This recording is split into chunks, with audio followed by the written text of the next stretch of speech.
Yes, man. Yes, man. Back at it again. Sean and Cass. The Very A podcast. How you doing, girl? Doing good. How you doing, girl? I'm doing good. What if I talked like that the whole time? I dare you. Just sweet and seductive. Is that what you call it? Yeah, girl. How you doing? That's your alter ego. Yeah. Cass was just pointing out that even if this podcast isn't good, we give them such beautiful things to look at. That's what people want. But there's a lot of people that just listen. I meant if we look weird. We have. Oh, yeah. I think we always look a little weird. Or at least I do. That's what being human is looking a little weird. Yeah. There's something about being human that when you look at us, you see like 50% life and 50% death. At least that's how I see it. That's cool. Because it's like, wow, we're this living being thing, but we're also decaying simultaneously. Yeah. So when you're really up there, you're looking at someone, you're like, wow, I can see all your life, but I can also see all your death. Yeah, wow. Especially when, like, we've been together for so long. Yeah, exactly. I guess. I don't know. I just still see you. It's weird. There's never like a time where I noticed you changing. No, I know. Because it's been constant. 14 years. 15 years did we meet? We met like 14 and a half years ago. Exactly. I don't know, but anyone I meet, I can see the life in their eyes and I can see the death. Mm. And it's exciting, but like unnerving a little bit because you're like, wow, being human is so weird. And as beautiful as it is it's like equally ugly. And as like, we can let out sweet sounds out of our mouth, but then ugly sounds out of our butt. And out of our mouth. Yeah. Yeah. Especially for those of us who don't have a sweet acapella tenor voice to lean on. Like, I don't know. If you sum it all up at the end of the day, at the end of your life, if you could have a stat, like how much shit came out of my mouth as opposed to like, sweet, grateful things. Yeah. It's probably 50-50.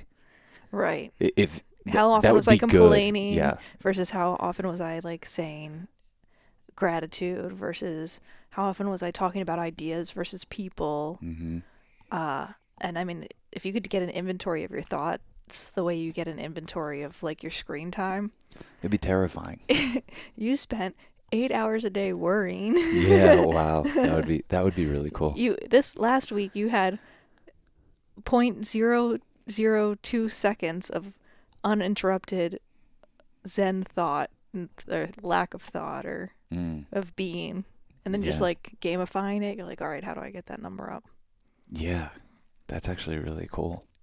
But and there's some watch that can do this. There's some Apple Watch that's like it can read your blood pressure or something and be like, hey, you're worrying too much. You're spending way too much of your time in anxiety. Well, once there's that device or is devices that can read your dreams. If it can download your dreams, it can download your thoughts. And if it can download your thoughts, then it could just analyze them. You could say clean it up. It'll probably clean it up for you. Chaos thoughts. Yeah. If you could have something clean up your thoughts for you, would you do it? No. These days I'm not too into shortcuts. I think they don't work. That seems a big theme of yours lately. Probably the last few years. We were going on a hike yesterday, and we get to the bottom, and it's like, this way to the parking lot, or it's like, you could go this way and go back on the trail that you went, and then all this thing. Yeah. And so instead of going down, we had done 4.5 miles straight up a mountain. Well, it was, a good portion of the beginning of it was, it's called breakneck. Yeah. It's brutal.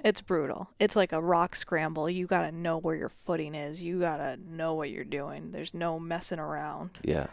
And so we had worked our asses. That's what I say. I'm like, I'm getting that ass. I got to get that ass back. Yeah. As I'm scrambling up a mountain. And we get to the bottom. It's like, okay, smooth sailing. We drink all of our water. we were like, oh, there's only a little bit of water left. Let's drink it all.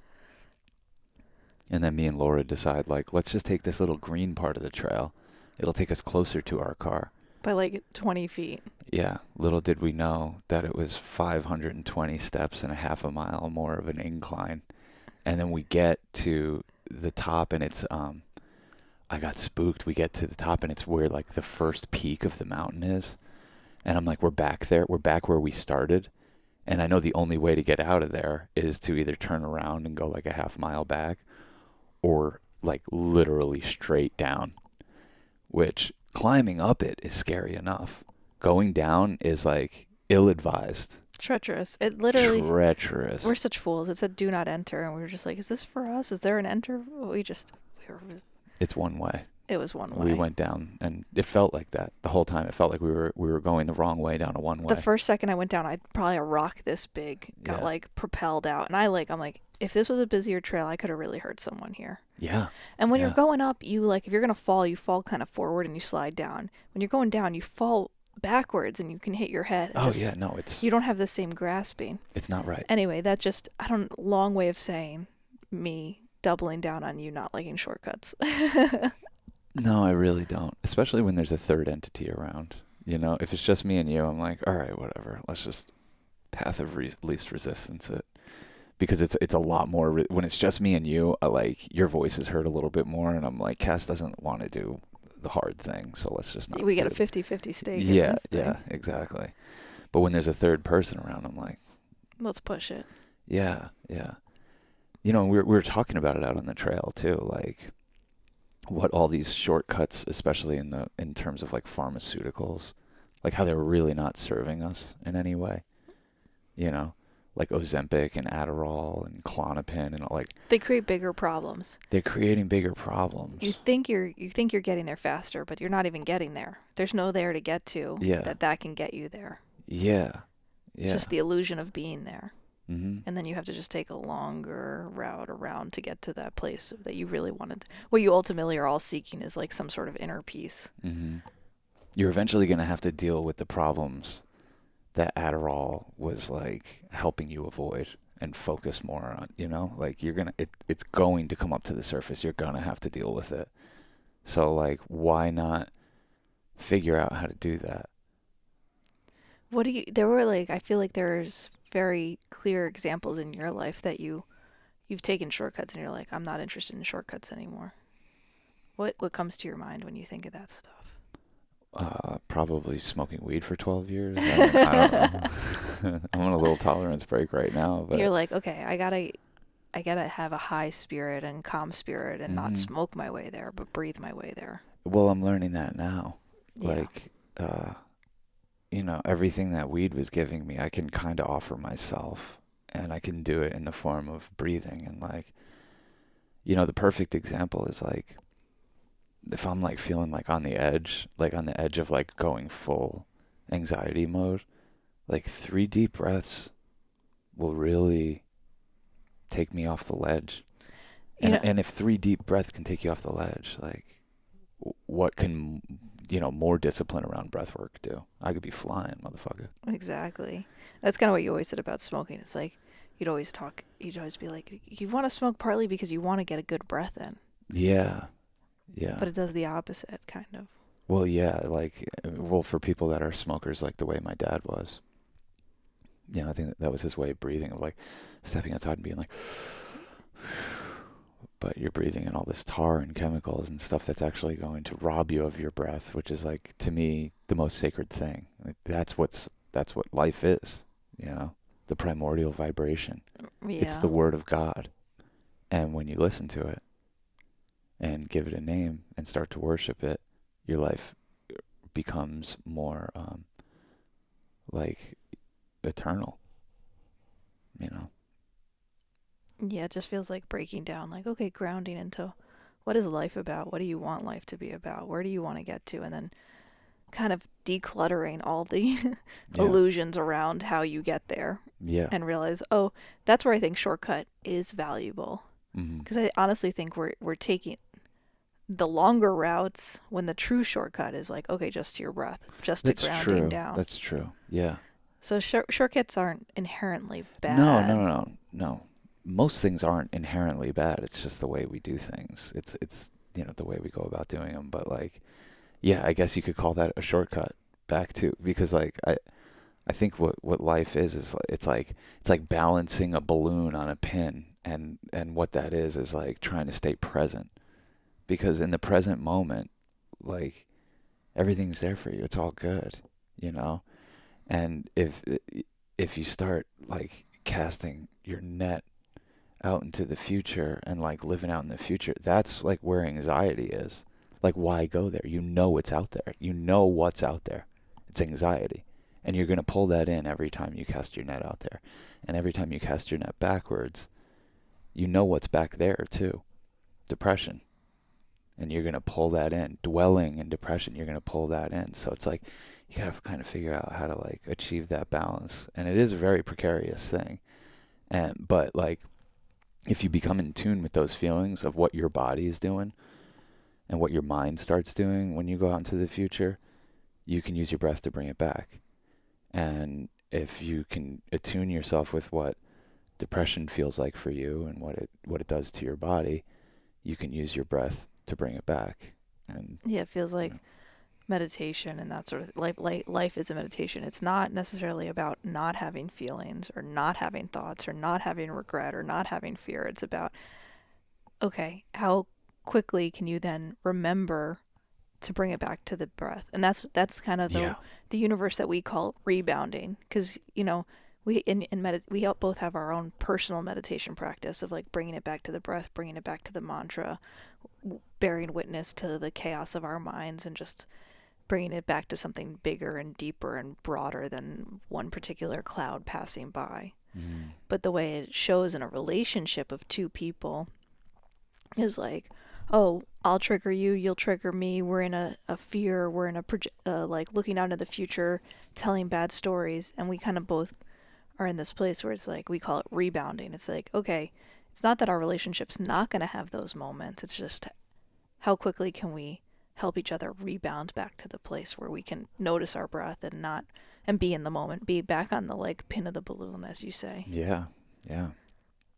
It's a tough thing to do, but it's also like the easiest, most natural thing to do. Yeah, it's kind of hard to hold on to anger and fear, Well, why would you want to? That's where the discipline comes in.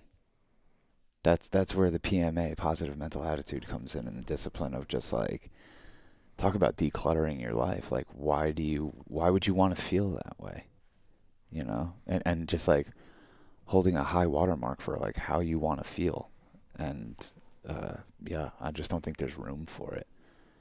I guess it has to come out from time to time, and it's okay because it kind of comes up as a reminder that we're human. And also how bad it feels to not trust each other and not trust yourself. You're like, oh, I have to remember it. Oh, this doesn't feel good. Mm-hmm. And when you go into it, you're like, oh, this doesn't feel good. And then you're like, okay, I can either stay in this place of not feeling good or I can find my way back home. Yeah.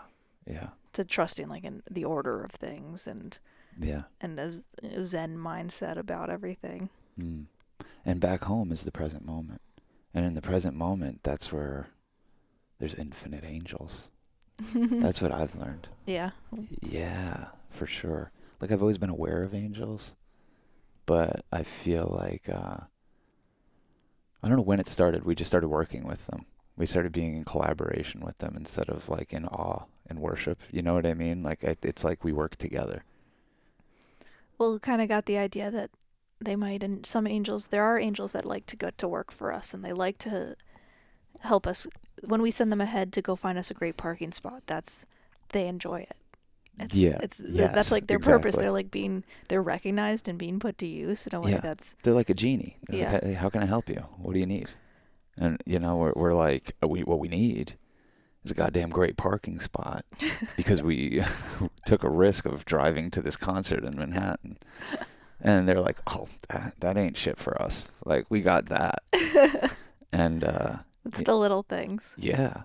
But, they really, I don't know. I'm only going to speak to my personal experience, but it's going to sound like I'm speaking to everyone. I'm just going to tell you that the angels that I work with, they love gratitude. They love it, and like they love a positive mental attitude. They, like to them that feels like cleanliness. Mm-hmm. And like a negative mental attitude almost feels like you're cheating on them. Like it almost feels like you're turning your back on them and like doing some dastardly deeds behind their back. So try to keep it positive, try to be grateful, and like shout these motherfuckers out whenever possible. You know, I'm much more comfortable doing it with just you than when other people are around. When other people are around and they hear us doing all this stuff and see us doing this stuff, it might seem a little bit crazy, but the results speak for themselves. Don't you think? We get good parking. I mean, if at the very At the least, very at the least, we very get least, good parking. anyone that knows us well knows we get great parking. So if they need a tangible example of how the angels have helped us, that's one way. But the way that they've really helped us is just like crossing paths with the people that end up in our movies.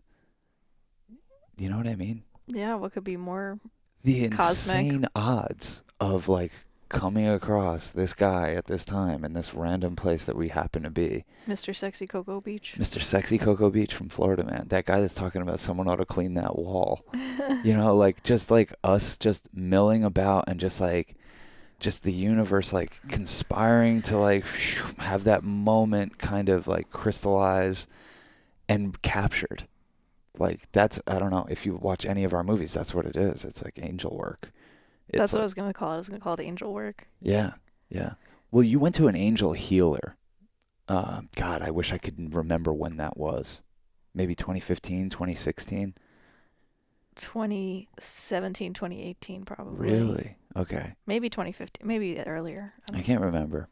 But you were suffering from like so many chronic feminine things. You mean fear, doubt, self-loathing? Yeah, but they were starting to That manifest manifest physically? that were manifesting physically in a way that you were like really hitting a wall. Like, all that fear, doubt, insecurity had you just being like just tight in every aspect of your life. And like we were only eating sweet potatoes, and then we had to banish sweet potatoes, and then this thing was the culprit. No, and getting up every day and like Googling symptoms of things. And I feel like it wasn't until you went to an angel healer that you started to like just kind of like switch over into more of a spiritual way of thinking about things and less of a material way of thinking about things, and becoming aware of something. And for you it's so perfect because it had to come from someone else telling you like you're surrounded by angels, like and teaching you a little bit about them and how to work with them and how to recognize them. And I don't know, I feel like I'm one of your angels and you're one of mine. And like, I don't know, I just feel like once you tapped into that realization, like your problems just kind of went away and haven't come back. Yeah, I mean, that was like the intro and like, yeah, catalyst. Yeah. But then there's, working with ayahuasca, trusting you, trusting my body, Mm-hmm. also accepting that some of this story might be past life stories, Mm-hmm. like I don't even need to know. I don't have to feel so emotionally connected to this particular story. Yeah. Yeah. And then also maybe it's just time to heal, but I really do feel like when I went from like a restricted consciousness to a more expansive consciousness, things really shifted. That's another thing I feel like the angels love. They love expanded consciousness. Restricted consciousness makes it hard for us to recognize them, and they love recognition. Yeah, right? Yeah. If they're doing all this good work, they want to be thanked and they deserve it. Yeah. They're incredible. Yeah, when you were in a restricted consciousness, it's not like the angels weren't doing their work. You couldn't see it. Exactly. You couldn't see how beautiful and healthy you were, and how awesome our life is, and how awesome it is that we get to make art together, and that we even found each other, and that we have all this time to mess around and try to make business happen. No, I was so focused on problems. Yes. When you so focus on problems, they become bigger. Yeah. Like waking up stressed out, trying to Google the solution, but like I have a problem and I need to fix it, and everything's wrong. Starting your day like that, can you imagine? And then I started waking up and being like, oh, and with like I was getting panic attacks, like these heart anxiety attacks that would overcome me. And then just, it's almost embarrassing to talk about because of how simple it is, but it's so easy to stray from. But just waking up and being like, I'm grateful for this bed. I'm grateful for this roof. I'm grateful for my body. I'm grateful for water. I'm grateful that I can see. I'm grateful for my fingers. I'm grateful for my senses, just like very simple down the list things that can all of a sudden you're just like, okay, you start to feel safer in your body. And when you feel safer in your body wants to heal. Your body and your soul spirit wants to shine. It's part of the human incarnation is you are an angel. We, like you said, we're each other's angels. But if you like restrict yourself and just focus on problems, you don't give yourself the opportunity to affect other people and be an angel for them. Because you're like questioning everything rather than like looking at the signs, being grateful for the signs, realizing that you are a sign for other people. Yeah, talk about tidying up. That's what I mean. Like tidying up your mental landscape so you can tap into that. Because it's so natural. It's so natural to every person. Yeah. Yeah, it's what we're here to do. It feels like it. Yeah. I mean, we have so many countless examples. And just what would appear to be like small miracles.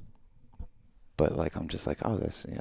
Or you run into someone or someone is connected to someone else. Like, just... the energy just feels so cosmic sometimes, and the things that make the world feel so small. Yeah. It's like, how do you know this person? Or how did I run into this person at this time, an exact moment? Oh, wait, what? Well, of course. And then it's like, of course. Yes. Yeah. And it's of course. Mm-hmm. Yeah. So we work with them. I mean, it's pretty much on the daily now. When I brought you to the angel healer guy, Doug, and he was like, I've never seen so many angels in my life. Yeah. This is the most angels I've ever seen. I was like, for me? For me, yeah. So it made me feel like I should do something with that. You know? It's like maybe I had some sort of awareness of it, but I think I was, before that, maybe giving myself too much credit. Yeah. If that's possible. Totally. You know, that whole, like that Republican mentality of like, I've worked hard for, you know, like to become I put in the work, and it's just like, did I? I mean, I did, but I also got very lucky. Yeah. In so many ways. Like, and yeah, it was good to have somebody come along at that stage in my spiritual development and be like, I've been doing this for a long time and I've never fucking seen so many angels. And they're here with you, and they're here for you, and they're there all the time. And so it's cool because it engages my creativity, and it's like, they serve me so much. Like, how can I serve them? Mm-hmm. What can I do for them? And then you figure out, you're like, they love the Grateful Dead. They actually love the Butthole Surfers. At least our angels. They wouldn't be with me otherwise. They wouldn't be with me otherwise. Your tastes are your tastes for that reason. Yeah. They love when I burn copal, you know, like just certain things, like I can feel them, like this is one that they're really into. They love when we take walks. They love when we acknowledge energy and move it, you know, and come up with a plan and try to stick to it. They'll help like kind of carve out the path for that plan. This all sounds probably insane to people. Or it's just so obvious. You know. But they contrary to popular belief, they love our sexual activities. You know. At least our angels. Well, of course. I mean, well, I think a lot of angels love that kind of stuff because they're not embodied, you know. Yeah. They're up there. They're like they want to get in on it. They want to feel what that's all about. They have compersion. Yeah. Oh yeah. They're all about that. So, you know, I try to serve them the best I can, but like honestly, the best way to serve them is gratitude. Is just like, it's because it's a humbling practice to be grateful. I think it's the opposite of what I was just saying, of like kind of like patting yourself on the back all the time, like I'm the best, and inflating your ego around your achievements. Well, how could you? It's like you can't do anything alone, you know? Yeah. Nothing in this universe is done alone. Yeah. It's done on the backs of other people who've either come before you, the people you collaborated with, the angels who put certain people, and like, you know, you just, there is no doing the stuff alone. No, not at all. And it's like, especially like for the medium that we've chosen to practice our art through documentary, it's like we can't do it alone. There is no this is as alone us doing our thing as we possibly can as doing a podcast. But like everything else like requires cinematography, technology, meeting of other inspiring forces, a lot of luck, weather cooperating, like just so many things that are so far beyond our control. And I think another reason our angels, I hope, like us, at least this is what I tell myself, is because when things don't go exactly how we expected them to or wanted them to, we still thank them because we're like, we trust you. We trust you more than we trust ourselves. Oh yeah, definitely. Who am I to judge? I mean, like to me, that's like, I mean, I know it's like psychedelics 101, spirituality 101, but just knowing that perfection is unfolding before you, and kind of just, and that training you to kind of withhold judgment on any given moment or lesson or seeming downturn in things, like that's the discipline and the tidiness and the PMA that I'm talking about. Is like, especially when it feels like it's all too much. No, is it? Is it all too much, or is it all perfect always? Yeah, I used to say this thing, like, I can't handle it. And then there was someone I was listening to who was like, can you not handle it, or are you handling it? Yeah. And I'm like, oh, yeah, I can handle it because I'm handling it. Yeah. Yeah, exactly. Not telling myself I can't handle this. I can't handle this. It's like, oh, no, I'm handling it. That's grace. Yeah. Yeah. The angels love grace. It's part of their whole thing. It's part of their shtick. Yeah, they love when we shout them out, so we try to do it all the time. Like we don't have names for them other than angels, and like, kind of like that, like the cliche thing that everyone loves talking about now is like, oh, biblically accurate angels, which is a very weird concept. But if you ever see those things, you ever seen like the depiction of the biblically accurate angel? That feels appropriate. Oh yeah. It's like all these eyes, and it's just like, it's kind of like seeing and knowing everything, and it's got wings, which it's implying it's like above, and it's kind of like got this like bird's eye prism view of everything. And totally. I prefer the other form, like You like a little angelic. Yeah, I like the humanized form of it. Like I could wrap my head around that a little bit better. But the other one is definitely is more accurate. I guess I love them both. I'm a little like the other one's like a little bit more like terrifying. and I don't think of our angels as terrifying. Well, I think out there with the angels are other spirits. And yeah. I think there's other spirits always trying to whisper in your ear. And when you're in a more fear mindset, it's a resonance with a not so happy angel or a spirit, So it's like, what's going to resonate with you when you're in like a fear mentality, and who's going to come whisper in your ear? Yeah, it's going to be those entities that resonate more with that state of mind. Yeah. So it's like, there's a work as a human. Doctors who are quick with the prescription pad, they'll come whispering in your ear at your lowest moment. Oh, you know what you need? You need this thing that's going to hijack your brain. You need a Zen. Yeah, you need a little Zen pouch of nicotine. Like you need a prescription that is going to help you not feel those things anymore. And it's like, I don't know, if you don't want to feel those things, there's just like, the body contains such multitudes that like there's ways and there's disciplined practices to get around feeling those things. And, I don't know. Yeah. Like I feel like when you give it over to fear or anxiety or whatever, the things that start whispering in your ear, the vultures start circling around. They see a vulnerable one. And you were so good with me the other day.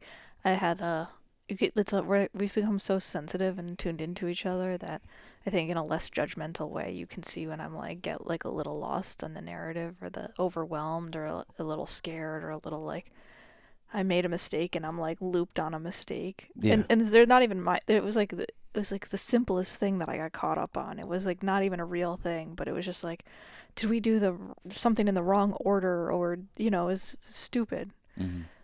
But you're like, let's air it. Let's get it out. I don't even remember what you're talking about.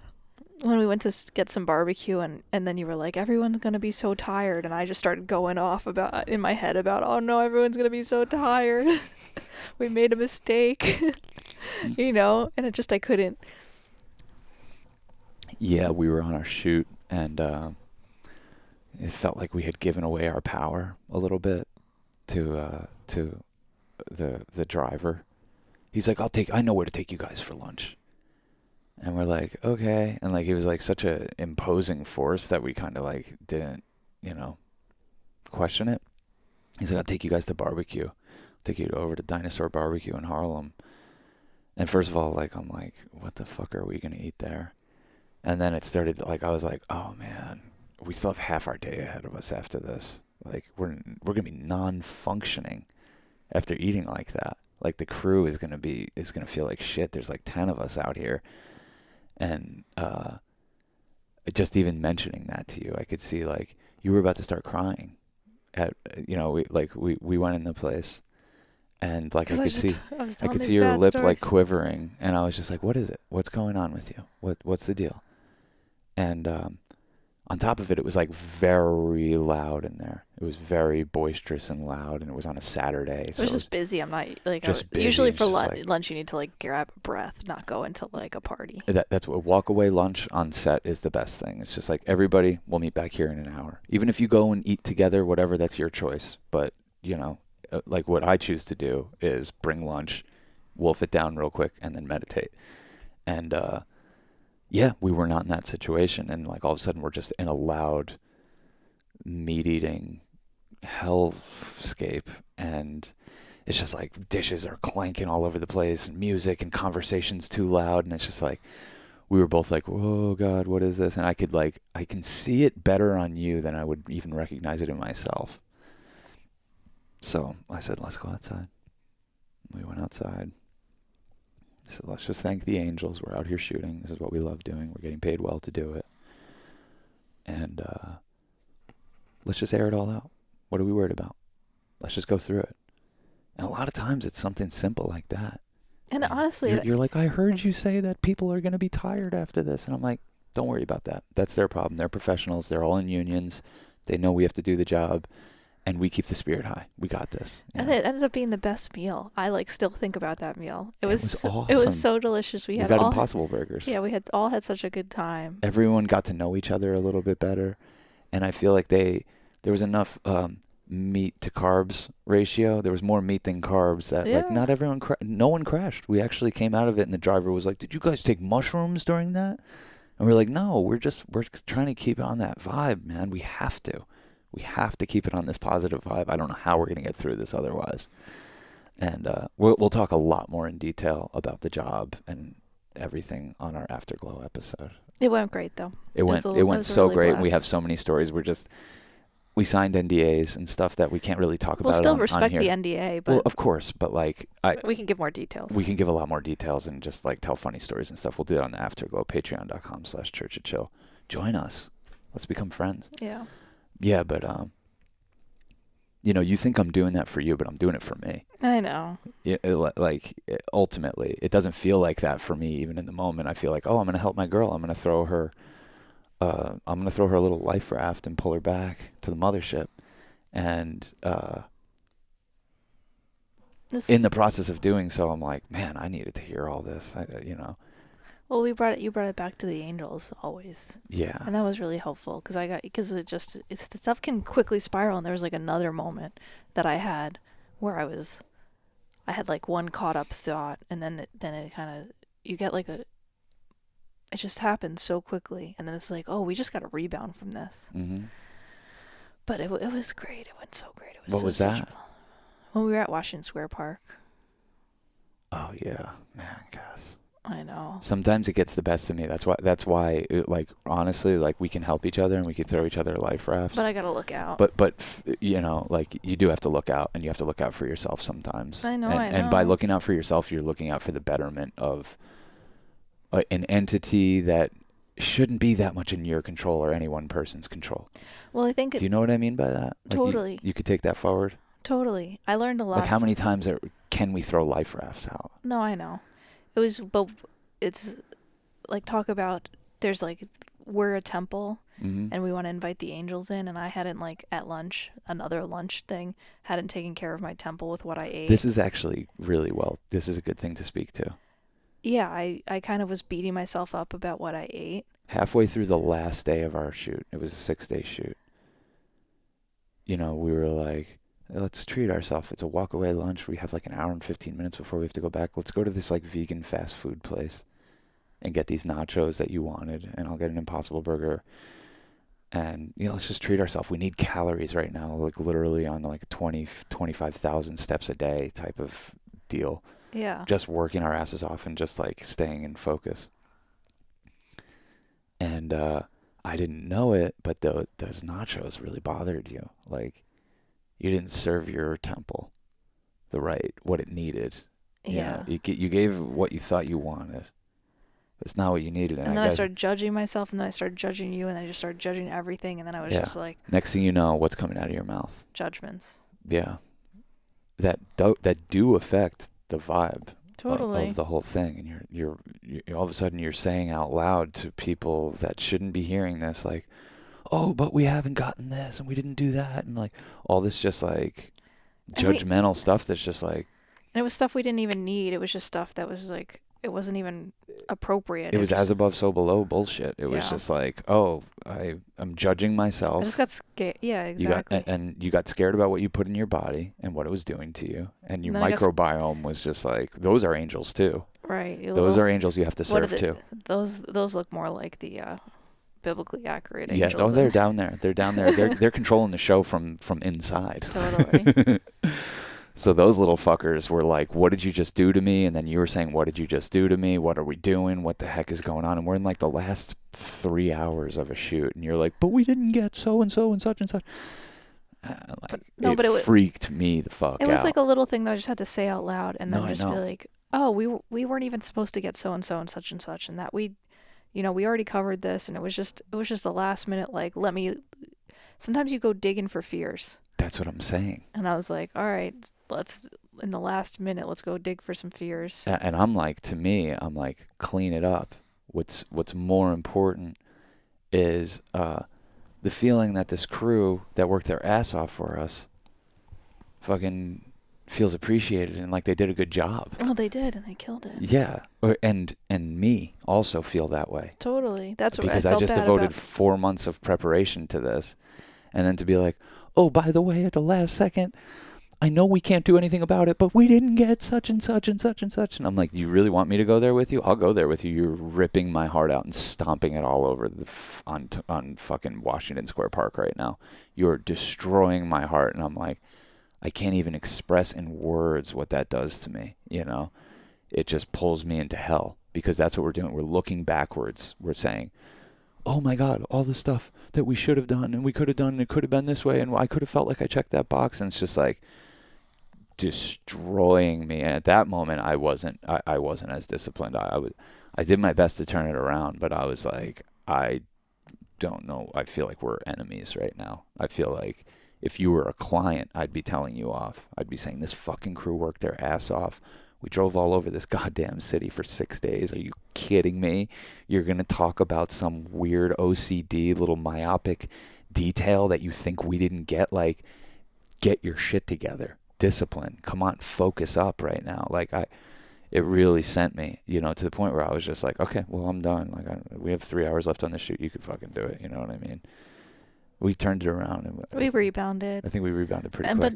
But I think that hurt me though. That hurt my heart. I know it did. It just hurts my heart. I'm sorry. It kind of hurts my heart even thinking about it right now. I'm too sensitive, you know. Because I'm like, man, we did such a good job. We're killing it. Well, but what about such and such?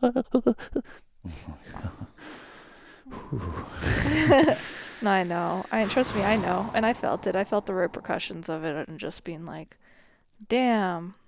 Amateur hour. That ain't even me trying to teach you a lesson either. That's just like, oh, okay. You just fucked my shit up. But again, it's like kind of like the story that Griff tells in Wooks about the temple, Yeah. If people can come in and trash the temple, was it even a temple to begin with? Mm-hmm. So that's where I need to build it back up, and I try to do it quickly. And try to get back into that headspace. You have this space where you worship God, and then to be like, oh, but that's not God. Yeah, no, it is. I'm not saying you. I'm just saying that's. I'm just trying to render out more of the temple story. Yeah, totally. It's these monks that clean up after this temple, and they worship at this temple, and then some messy homeless wooks come in and they piss all over the place, and to worship a purity and a cleanliness, but not also worship the the chaos of it all and see that as something separate and outside, is I mean it's not real. It's all one not a, thing. It's all it's It you're is. supposed to think about everything as one thing, and you really got to think of you're going to get challenged about it. Oh yeah. Yeah, totally. That's kind of the fun. That's kind of the fun part about like spiritually kind of finding your footing, because it's a hard thing to do because no one has any ground to stand on, and that's a beautiful thing. That's a beautiful. It's like what you started off saying. It's like how like we're all like half life and half death. It's like we don't have any ground to stand on. We're everything, including who we are, is so fucking temporary. Yep. That we really have no ground to stand on. So all we can do is do our best and try to bring it into the present moment, which is eternal, and try to keep it in more of a love vibration, because that's what's going to serve us and help us have a joyful time here. Yeah. And help us serve other people. I can't serve other people when I'm in a shitty mood about it. If I'm eating shitty food, I'm getting shitty sleep, I'm not doing my meditations. That was an interesting part of this whole shoot, was like, I think there's so much you can't control that you tried so hard to control the parts that you could control. Yeah. And it seemed to work out pretty good for you. Yeah. I mean, look, I've done the opposite. Yeah. Yeah, I think you've probably done it. Have you ever had where you can't sleep before a shoot? Mm-hmm. Yeah. I mean, the first one of those days I woke up at 3 a.m. and never fell back asleep. Yeah. And like, I'd like to think that's a thing of the past for me, because like, or at least when I have my discipline about me. Yeah. But it was almost a self-preservation thing. Like, this job is so big and important that I was like, it almost helped me block out all the other anxieties that could come in by just focusing on like, all right, what do you need to get through this shoot and do it well, and be shooting for 12 hours a day. That's not the whole day, but shooting for 12 hours a day, and then commuting to and from an hour. So that's like 14 hours right there. And I'm start breaking it down like that. I'm like, okay, so 14 hours is spoken for of just like getting to and doing the shoot and getting home. I have 10 hours to take care of myself. Okay, what can I do in those 10 hours to take care of myself? 7 or 8 of those hours should really go towards sleep. I need to take a shower, and everything that goes into that is like 15 minutes. I need to keep my body flowing. I need to like take a shit every day. And like, because the way we were doing this shoot, there was no time to do that. There was no place to do that. It was like, once you leave the house, the door's closed on that. And if you get backed up in that way, God bless you. That's a tough fucking thing, you know. And I knew this going into it, so I literally just stayed focused on my well-being. Because I'm in charge of the shoot, so it's just like, if I'm focused on my well-being, I think everything will be okay, you know? So I literally somehow got 8 hours of sleep every night. And went to the bathroom. Went to the bathroom every morning, ate good. I got a meditation in the morning. I lifted some weights in the morning. I was able to do the things that I feel like I need to do to be functioning. And, you know, those are long shoots for us. Like, we're not used to shooting that many hours in a day. We like to shoot in great light, which is not 12 hours a day. No, it's like maybe 3 or 4. That's even pushing it. We're just working with what Mother Nature provides usually. So yeah, but I really do think that like I'm a big vision person, but there's times when I just needed to like bring it back home, and it's just like, just focus on what you can do for your body to make sure. And it might have looked crazy. Like, we would get home from our shoots, and I would literally like rip my clothes off, take a shower, floss, brush my teeth, lay down. start winding it down and set my alarm for 8 hours from then to get up. And sometimes I would get up 2 hours before we had to go, because I'm like, that's how much time my body needs to like do its thing in the morning and keep the anxiety away. And it worked. It worked. I don't know how anyone could do that much longer than a week, though. I mean, like, yeah. Jesus Christ. People do that, I mean, hundreds of days in a row. Yeah, yeah. It's people do that fucking years, decades in a row. It's yeah, exactly. It's crazy. It's crazy. And God bless them, you know. I don't know if I'm, like I would say, I don't know if I'm cut out for it, but I don't want to limit myself. I could do it. I could do whatever I have to do. And I will do whatever I have to do. It felt good to work in that way. Yeah. It felt good to feel creative and in the flow. And it reinvigorated our spirits. I think what you say and have been saying, and that's what you were saying on the mountain yesterday, but in everything, is just like energy begets energy. And what objects in motion remain in motion. Yeah. Mm-hmm. And so we're trying to keep the momentum. Yeah. Well, but like, that's when I'm saying that, like, this is a good momentum to ride on. There's other momentum. There's backward momentum. There's like drugged out self-indulgence momentum that just leads to more drugged out self-indulgence and partying and distracting yourself and all those things. And like, we've done a lot of that. And like, I'm not judging one's good and one's bad. It's just like, I definitely feel like we're on a track right now, after this pandemic, to like regain our financial footing and being able to make art on our own terms again, and just kind of keeping the momentum going in that direction. So, well, I'm so proud of you. I bring this up because I'm proud of how you AD'd your life and assistant directing. You assistant directed your life and your schedule and your plan, and you kept a vision for everything, and you kept. I know we talked about a couple moments where I lost the narrative, but those are literally the minor couple moments. That was it. And for being in a 24/7 relationship for over a decade, that's pretty impressive for us. And I think that you just keep that PMA, and I appreciate you. Yeah. And I feel like you inspire me and impress me more and more every day. Well, I think that the, like, your gift is being able to handle like detailed things with grace, and my gift is being like so wide lens about things. Yeah, I'm micro, you're macro. Yeah. And we need each other. Yeah, totally. We definitely do. Because I can't see a whole picture. For the life of me, I cannot see a whole picture. And it's all I can do. And I sometimes have no clue how to get there, because that's in the details. That's how we get there. Like, if people could see the amount of work that you put into this thing to get to where I could look great for these 6 days, what I do pales in comparison to the effort that you have to put in. Because the details are that they take a lot more time to render out and build. And yeah, but I couldn't do what you do because I can't. I had the vision for this whole thing in about an hour and sat there and wrote it. And then it basically took you like 3 months to figure out how to do it. It took a bunch of people 3 months to figure out how to do it. And yeah, we'll talk, like I said, we'll talk more in detail about that on we do a little show. We do a 2-part, every podcast has 2 parts. We've been pretty good about that. This is part 1, and part 2 is on our Patreon. Is it time to go to part 2? Yeah, in a little bit. A little bit. We're still shucking and jiving. Okay. We're doing our thing.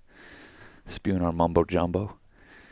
But yeah, you know, the other thing I think that we do with our angel work is like setting aside like dedicated spaces and times to kind of honor them, and like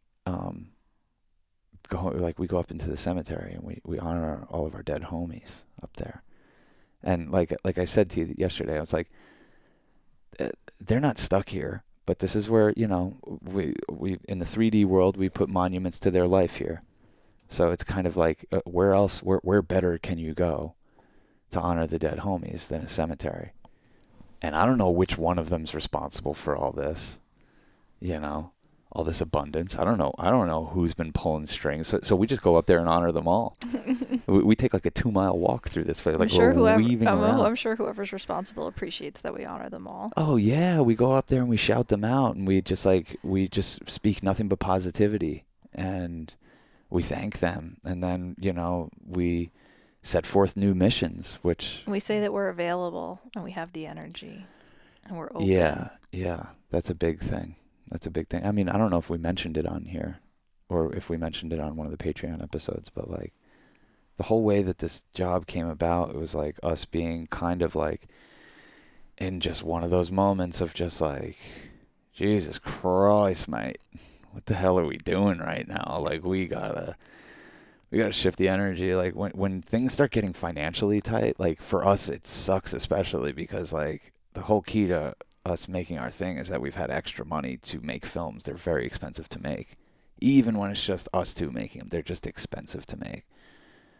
And we're like, Jesus, it's going to become really hard for us to do our thing. Like we need something to happen. Like we need to move some energy. So we went up there and just were praying and just like literally just saying, come on, homies, like you hear us, we're down here. We've learned our lesson. We partied a lot. We learned our lesson.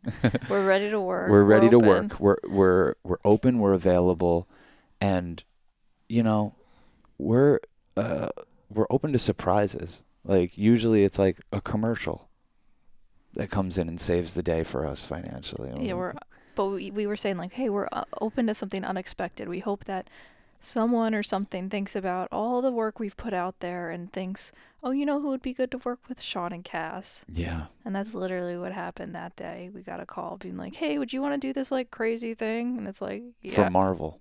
That's who called us. Of all people. Isn't that insane? Insane. Like you couldn't even, and so it's really adjusted. It was like 2 hours after we got back. It's also very much adjusted how I pray, or not, or manifest, quote unquote. I don't even whatever like you want that. to call it. But for me, I've always wanted to be like, I just want to manifest or move energy in a way that's like positive for all people. Mm-hmm. So I don't want to be super specific or super judgmental. Right. And, I was thinking, with the eclipse the other day, I had, 4 years ago, I had this vision of like hosting a party and being at this thing and then the eclipse came and it was nothing like I envisioned it, but it was just as wonderful and beautiful and I was just as grateful, and it just has made me a lot less attached to a particular vision. Right. Of how something plays out. I have intentions. Yeah. I have goals. I have dreams. I have values. I have things I care about. I have ways of saying that I'm open and available, but the idea that I know best keeps becoming further and further away. Oh, like yeah. I even know what's best for myself. Yeah. Yeah. I want to set us up for success. I want to do things with integrity. And then what I tell myself is like, look, I don't want to have regrets, so I just want to show up to the best of my ability while I'm doing this thing. That's kind of what we pray for. Is like presence. Can I just show up? Please allow me to just show up with my full presence, because when I'm present, everything, all that stuff doesn't matter. It doesn't matter if I took a shit or got 8 hours of sleep. It doesn't even matter. It doesn't matter. If I'm present, it's all good. It'll be figured out. And it was crazy. That's kind of a crazy thing that can happen, and I think it happens from that, like you're saying, like not judging, just like saying, okay, cool, either way I'm in the path of perfection, and whatever's sent my way is meant to evolve my spirit and my soul, and I really think that the angels kind of love the humility. Well, it's funny.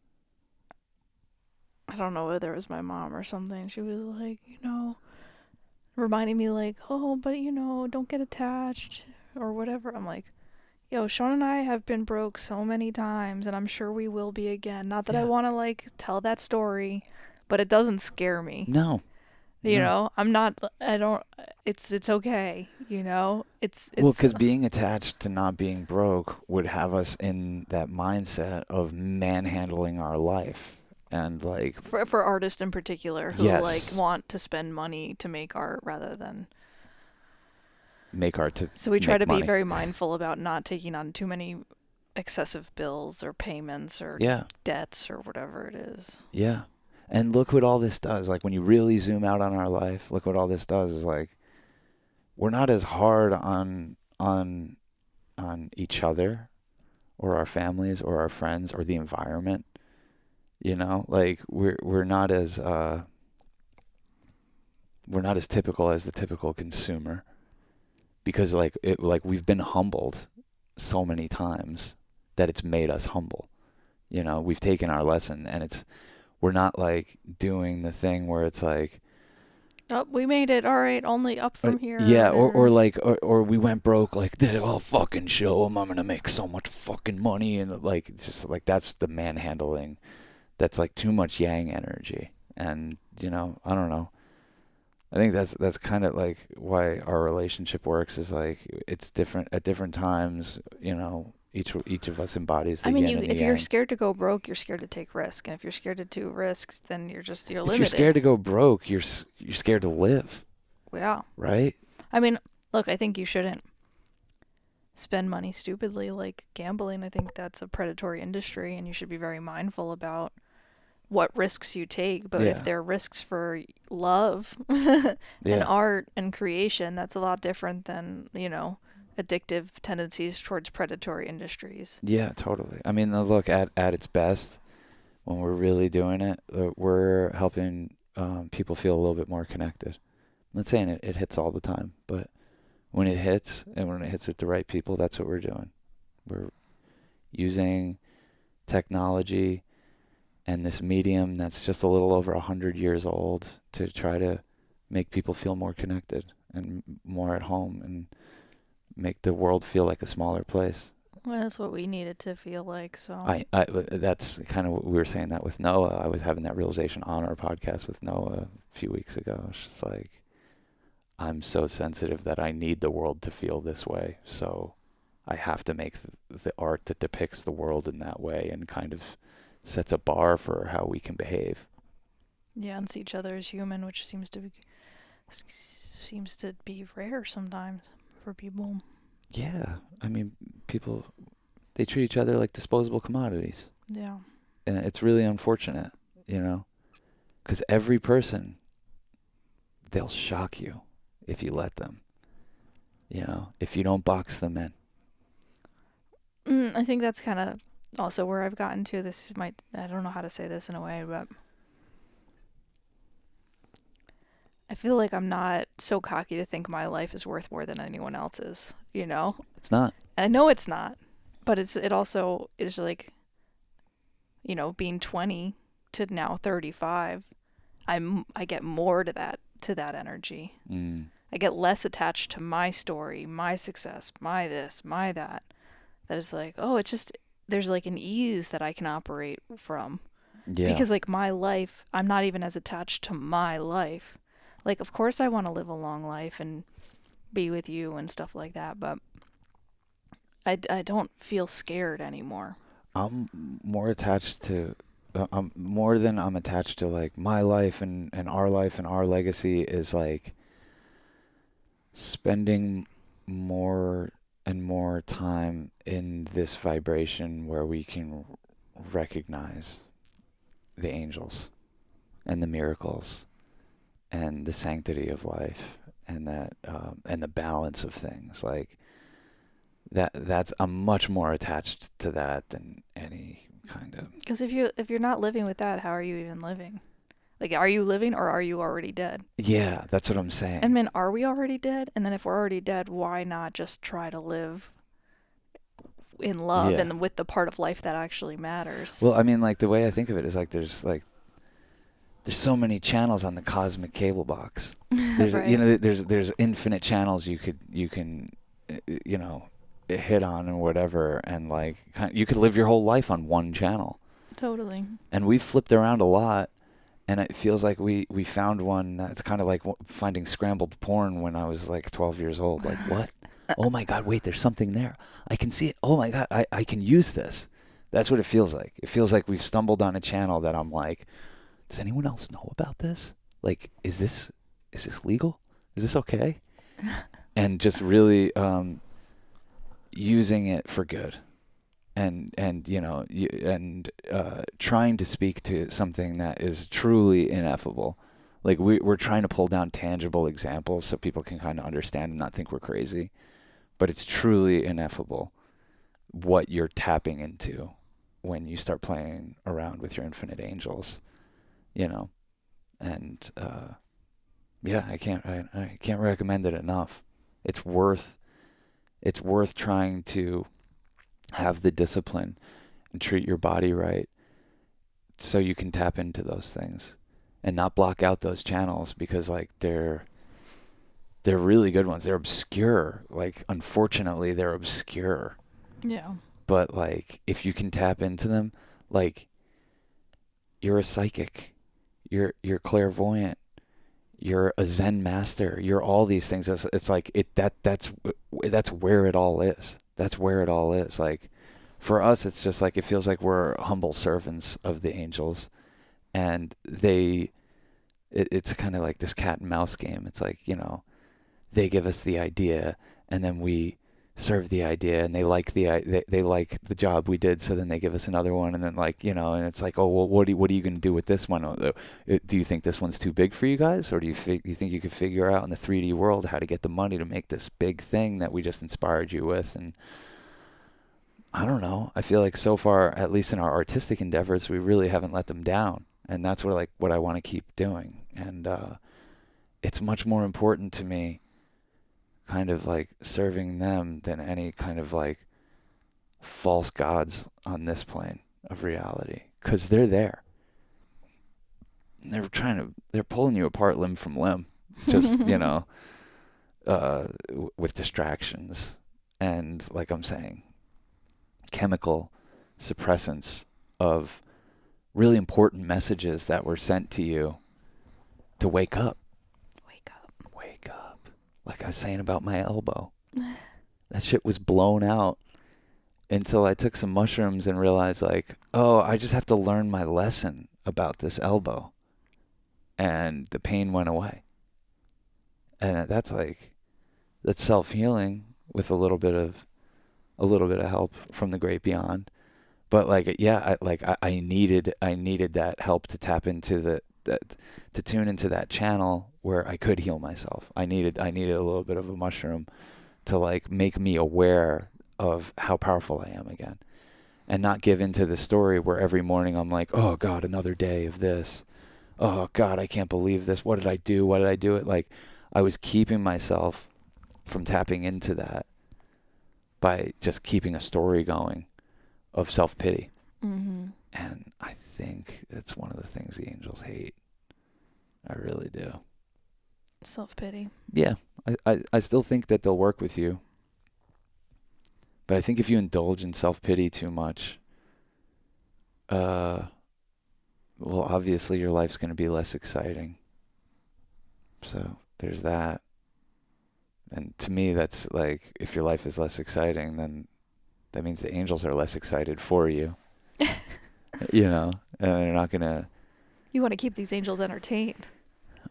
Well, yeah. I mean, like, the way that they're helping raise our frequency, we can help raise their frequency. Like, they're all powerful like us and all seeing. And so it's just like, let's work together. Let's figure this out. And it's like, self-pity is like a frequency that's stagnant. And it's so tempting. It's so tempting, and it leads to fear, and it leads to symptoms, and the symptoms lead you to the vultures. Pretty much want to avoid anything that's tempting. Sometimes it feels like, are you being tempted? Go the other direction. I don't know if there's a steadfast rule for that. No, of course not. It's all perfect, Like, I wouldn't change anything. I really wouldn't. I wouldn't change it all. Any of it for the world. There's nothing that keeps me up at night saying, oh, I wish I would have done this. I wish I would have done that. It made me who I am, especially the mistakes, especially the fuck-ups. It's why I can kind of speak about it with, like, some sense of levity. It's because I have humility about it. Like, life has humbled my ass so many times. And will continue and to. will continue to, and it will continue until I learn my lesson to just be humble and not have to be humbled. Yeah. Yeah. So, I don't know. Join us over on the Patreon, patreon.com/churchofchill. our Discord community can be accessed through there, where people who are much more tapped in than we are talking about all kinds of stuff like this and sharing their art and sharing music and sharing books and thoughts and experiences and trip reports, and just, it's so rad. And we're doing a space camp at Nelson Ledges in Ohio, where the community gets together and we have a great time. We're doing that July 18th through the 21st at Grateful Fest. Should we say through the 22nd? Because the 21st I feel like is a full day thing, and then leave on the 22nd. Yeah. Show up on the 17th and leave on the 22nd. That's what we're gonna do. Yeah. We're gonna really try to get it in. Yeah. And it's gonna be a lot of swimming and hanging out. We might take a little acid. There's gonna be Grateful Dead cover bands there. There's gonna be a bunch of other people camping and having a good time in probably our favorite place that we've ever come across in America. Yes. Yeah. So we're doing that. And any other church announcements? No, that's good. Yeah. And oh yeah, Church of Chill. My weekly music mixes are available. I think there's 184 or 185 of them right now.